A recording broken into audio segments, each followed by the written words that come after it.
I am ready. Let's do this.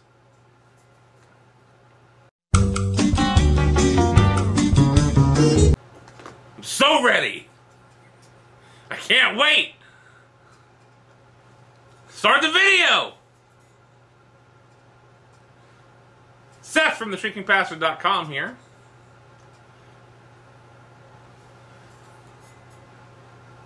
By the way, it reminds me of that terrible edit you did. Which one? Oh, we have to do that over again. You left it in. I know.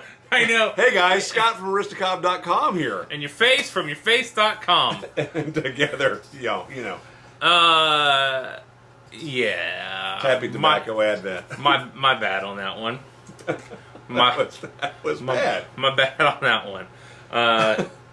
The other thing is, on that last video, I had to pause because I absolutely had the face. Did you have the face? I had the face so hard I could feel it. All right, and I could feel it, and it was making me aware of my family.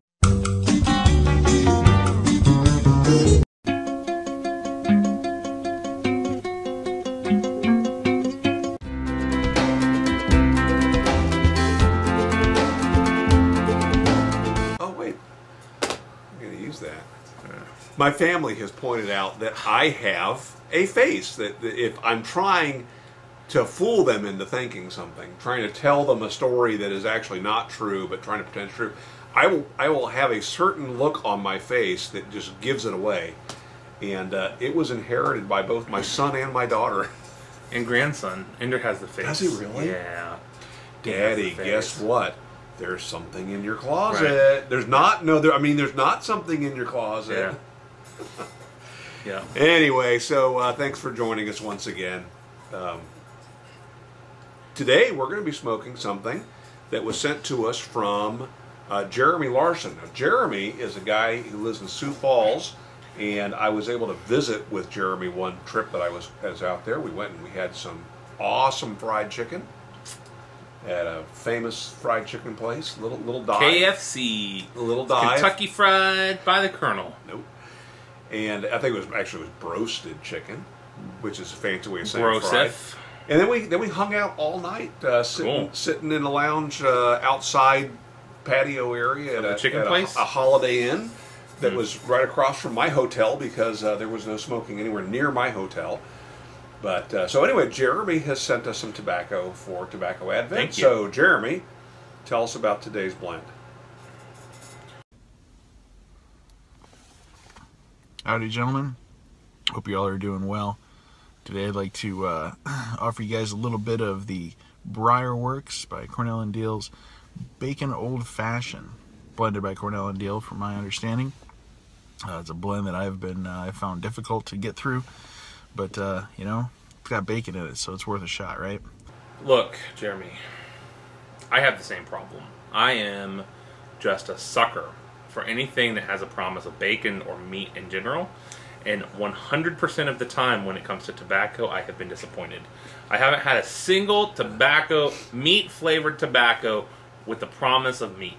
Not a one. That delivers on that promise. Not a one. Yeah. It says Vermont meat candy. Doesn't taste like meat or candy. So, oh look, there's actually a piece of bacon in here. Is there? No. Well, see? But whatever it is, I'm leaving it for you. All right. Yeah. I am... Nope, no bacon. We've actually talked...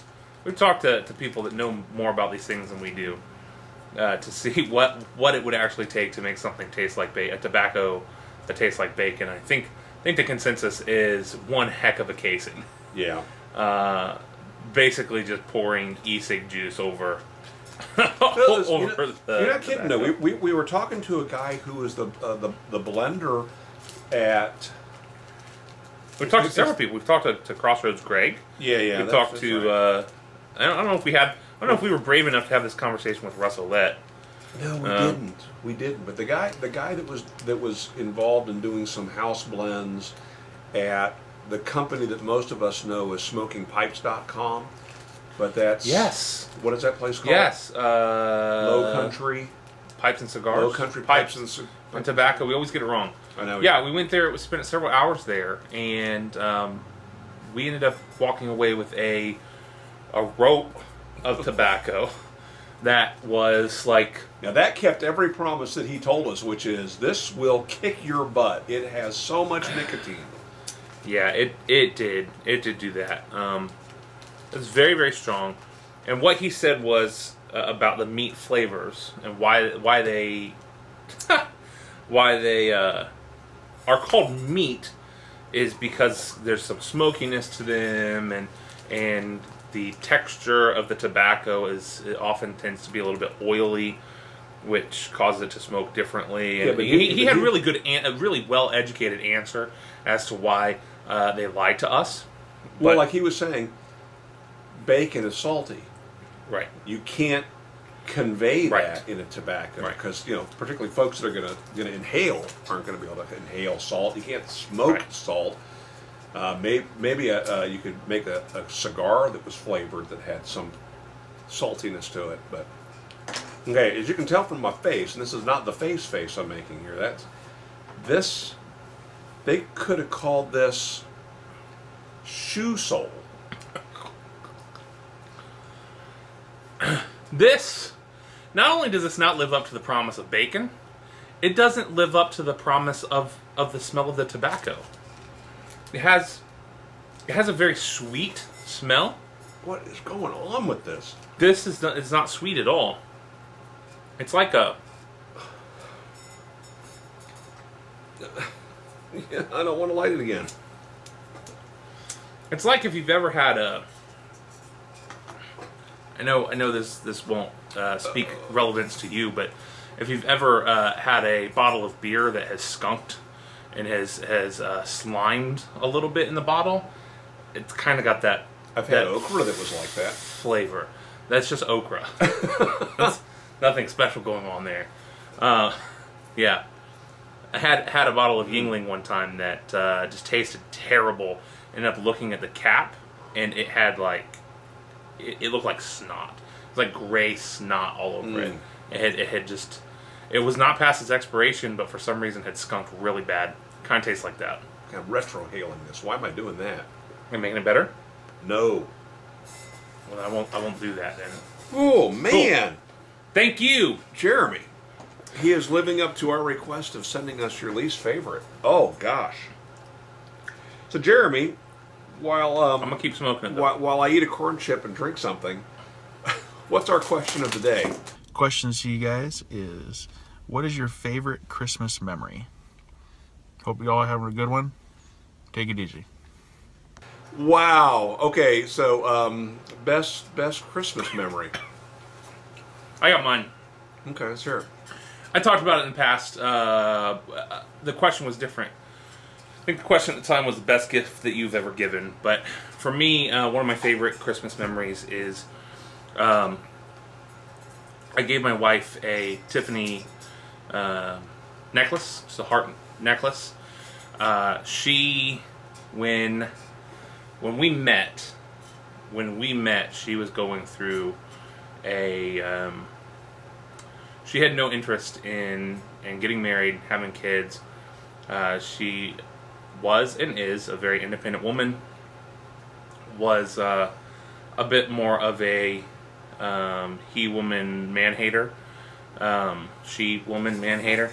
But she had a list of 100 things she wanted to do in her life, and getting married and having kids wasn't anywhere on the list. But one of the things that was on the list was to own something from Tiffany's.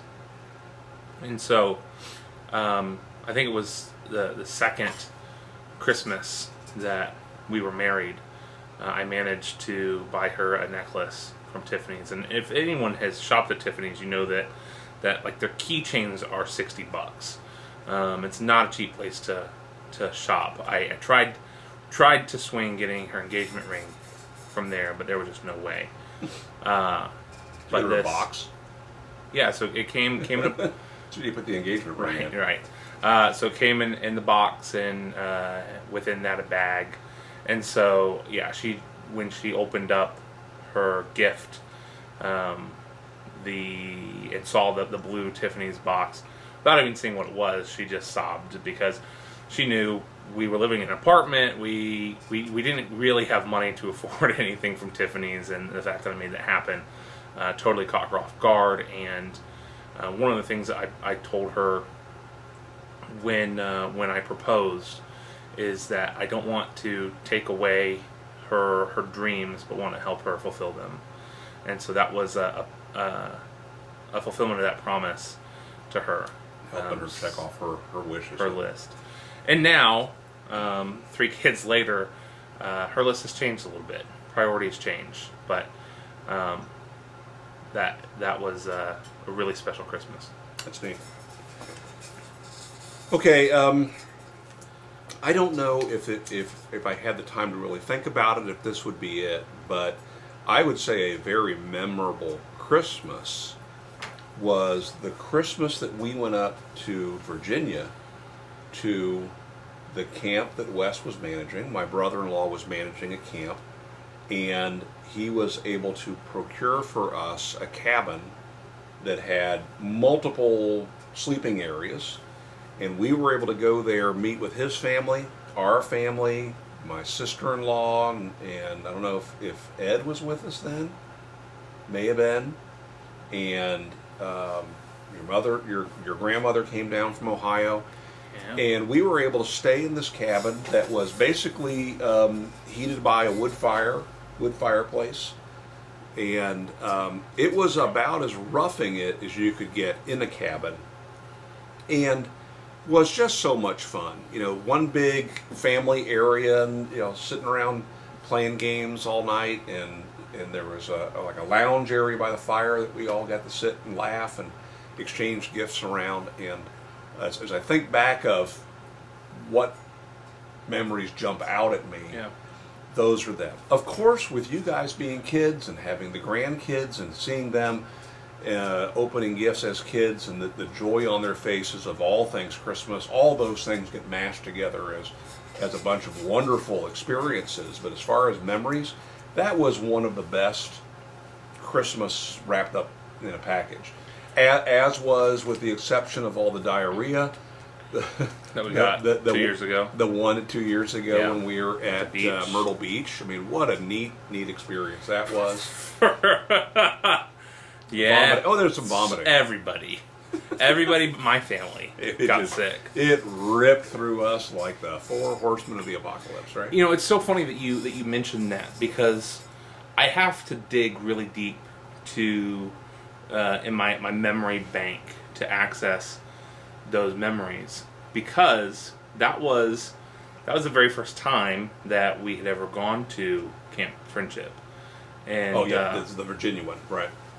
And so that was the very first time I met people who the next summer would become my coworkers.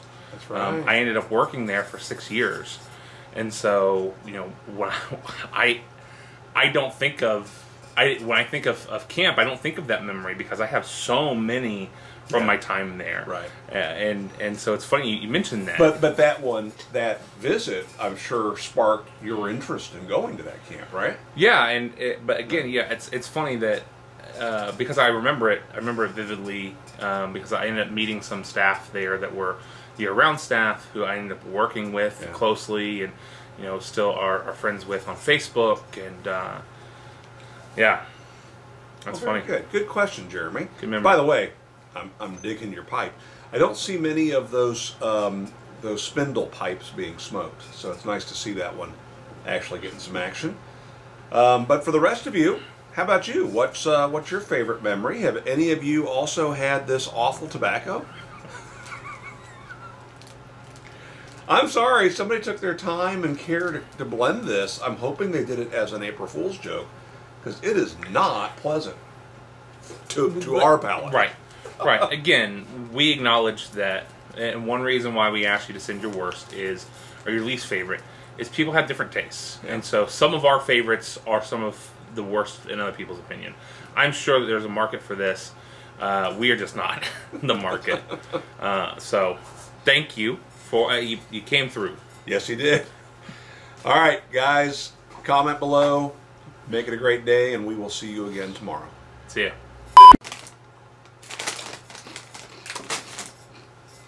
I'm thinking he rubbed this on his butt.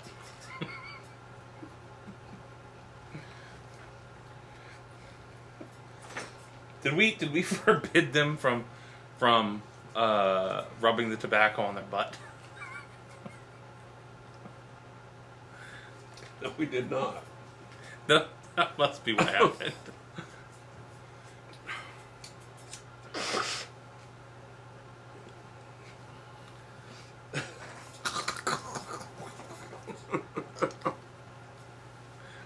Oh, definitely butt.